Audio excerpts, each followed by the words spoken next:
Today I've got the homie Gilbert Burns that you see over here trying to choke me and contort my limbs rather frequently. And also Mikey Musumeci today. So Mikey is you won champion. You're the current champion at, was it 135 weight division over there? Flyweight. Yeah, it's flyweight division champion at one championship, 5-time jiu-jitsu world champion outside of that. Yeah, you won the worlds. Yes, sir. And probably won a bunch of other shit. You got a room full of medals and plaques and stuff back home? Definitely. Gonna need a bigger room soon, it sounds like. So you got a couple big fights coming up, a couple big matches that are gonna be very important. And I'm excited to, especially at the higher weight class, I'm excited to see how things go there. So Mikey's super talented, and Gilbert's super talented, also 3-time world champion. And a point I'd make, this is our first day of a real estate course, the Real Estate Riches. And I think, work ethic wise is a topic that the three of us have spent a lot of time talking about. Like, Mikey's a multi-time world champion now, Gilbert, multi-time world champion. You got your black belt from Gilbert. Yep. When you start training with him? I started training with him in like 2012, 2011. 2011. How old were you? I was like 13, 14. Yeah, 13, 14. 13. What was the importance of having someone like him in your life to be a good mentor or role model to help you in your learning and in your philosophies or thoughts about success? Yeah, so it was everything for me, but like you just said, the mentality of how to be uncomfortable when you get older, that was the biggest thing I was learning since then to now that I take. Like, he was always keeping me accepting being uncomfortable, not just trying to sugarcoat everything. Like the days I don't feel well, the days that you're not up to doing things, like you have to be there training the same way. There's no breaks. And when you don't feel like it, that's the best time to do it, So having someone giving me those values at such a young age, like it was so crucial to where I am now. And I still hear his voice in my head telling me, I don't care, keep going, Still to this day, I hear his voice in my head like that. So, such great lessons at such a young age. How important was it for you for your success to have good mentors, good teachers, good coaches? Why didn't you just learn jiu-jitsu by yourself? I can't. You could have watched like a video and wrestled a teddy bear or something in your living room back at the Cachivera. You can, but that's not gonna help with anything. Yeah, I had to make a couple of hard decisions. Drop out of college, go to a different state, go to where I think a coach could get me to the next level with good teammates. We're just sharing a couple of stories that we knew we gotta outwork people and train hard, so we make 4 freaking sessions a day, and we had to change that after a couple 3-4 months because that wasn't working. We were overtraining, but we were working super hard, 6 a.m. Monday, Wednesday, Friday in the mat, doing strength conditioning the way we thought was right. We know with not a lot of numbers, not a lot of science behind, but with a lot of will and a lot of hard work. But then eventually we get in the science behind, we get better professionals, so we're kind of getting better. But yeah, I would say that I had great mentors to put me on the highest level. That's what I think was high level coaches, high level teammates, freaking a lot of will and a lot of hard work, like you said with the course.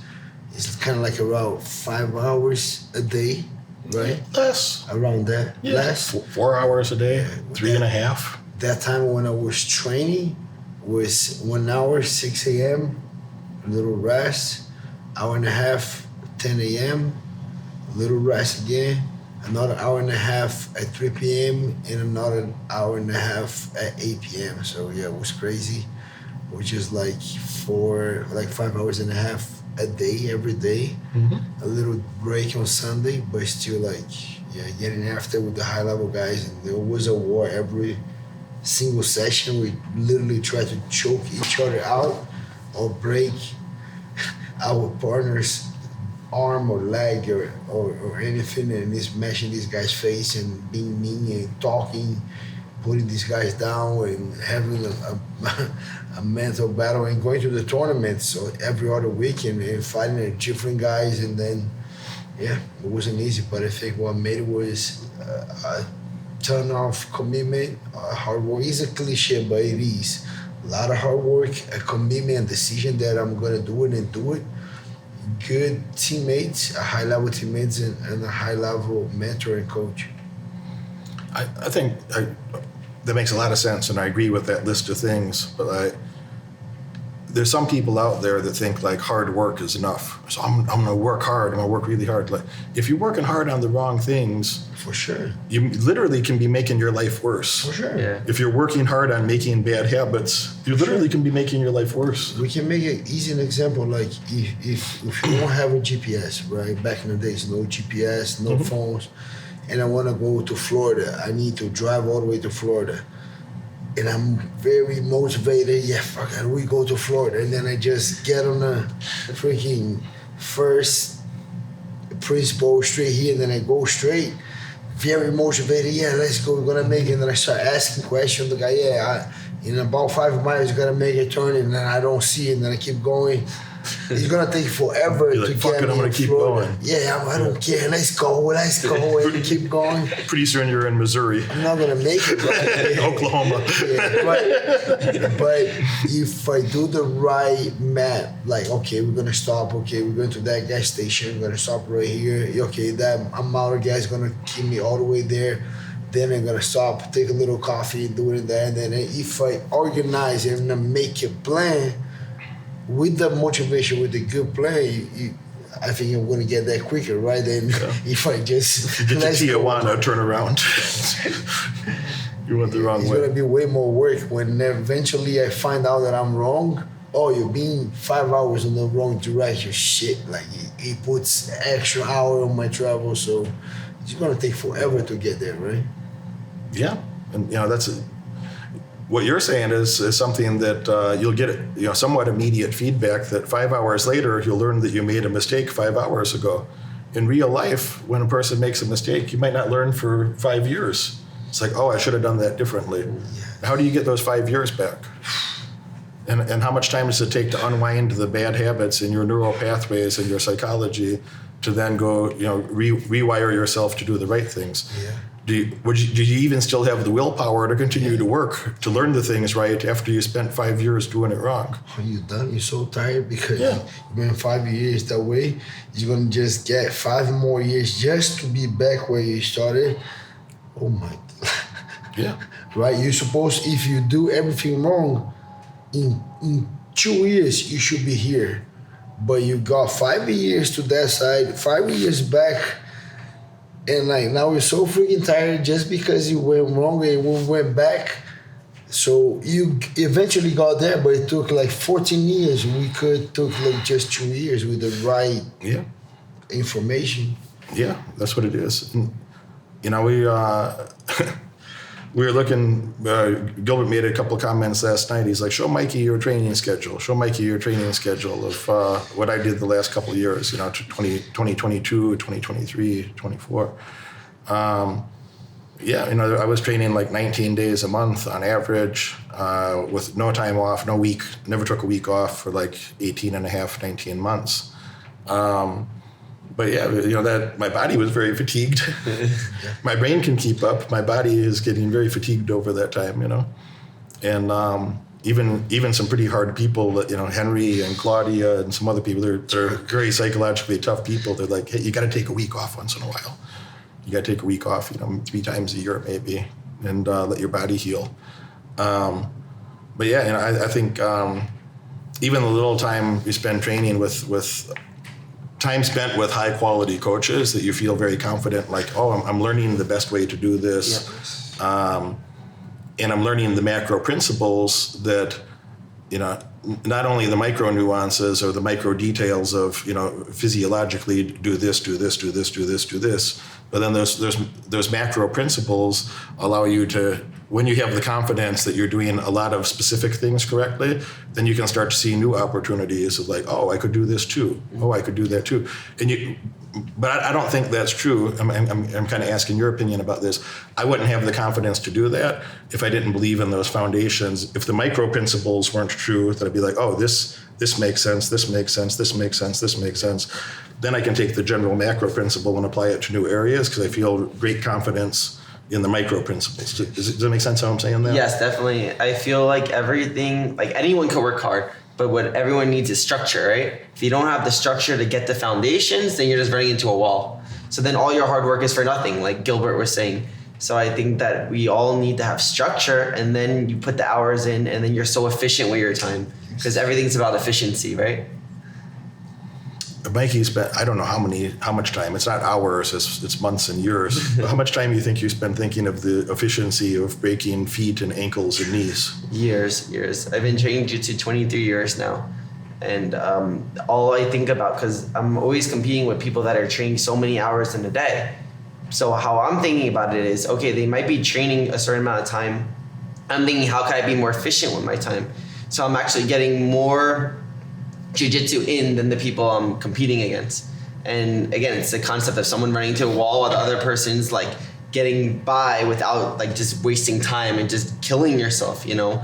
Efficiency is everything. Yeah, so when we talk about things that you have an obsession about that, and I do in certain areas, and you do in your key area of jiu-jitsu, and if you don't have sort of an obsessive personality that you're willing to really focus on something and go deeper than your competition, like, there's 168 hours in the week, and everybody has that 168 hours, and smart people and dumb people, they got 168 hours. Rich people, poor people, we all got the same hours. And the people that manage their resources the best, and I say it in this context, the people that manage their resources, whatever that is, that could be money, that could be training time. The people manage their resources the best are going to have the best outcomes. If you're just like going through the motions and putting in clock time and pretending that you're making progress, that's different than somebody who's obsessively thinking, what could I do better? Yeah. What am I missing? Yes. Who knows something that I don't know that I could learn it from them, yes, instead of trying to invent it myself, It's really hard to invent new things. If you have, most people don't have one real original thought in their whole damn life. That's the truth. That's not an insult. That's just the truth. Most people don't have one original thought in their whole damn life. So, if you have the sort of brain that can, again, I can't do this without having good coaches, teachers, mentors. If I feel like I've learned from the best people in the world doing something, and I have great confidence in the specific techniques, tactics, techniques, foundational thoughts, foundational movements, or strategies, then my brain starts getting creative of like, oh, well, if I could do that here and I could do that here, if I mix those couple things together, I could do this other thing too. And,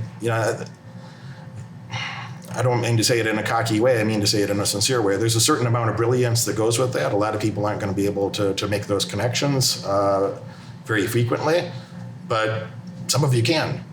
Yeah. And there's a lot, all the high level shit, all the people that I know that are top performers, is like, you learn from the best people, yes, you feel confident in your foundational skills, mm-hmm, and then you can start seeing like, oh, what if I mix this thing with that thing and did, yes, this other thing, where this thing and that thing are related, we could transition from here to there, yes, we're back and forth and da-da-da-da-da. Like, not too many people can do that. You want to be one of them. You want to be one of the ones that can. So you have to have, at least for a period of time, you have to have an obsessiveness about anything that you want to have, good foundational skills and potentially go on to have a mastery of. You have to have that obsessiveness, at least for a period of time. You watch this video all the way through, and that tells me you're dedicated to learning more and earning far above average outcomes in your life. Congratulations for that. But now it's time to take action. If you could have earned those results by yourself, you would have done it already. My head coach has opened up a few spots on his high-demand calendar for an in-person, one-on-one strategy session to help you. On this call, we'll give you the pragmatic advice that you can implement tonight to get laser-focused on the right metrics and leave mediocrity far behind in your past. Click that link right now in the description below and apply for your call immediately. Do it now.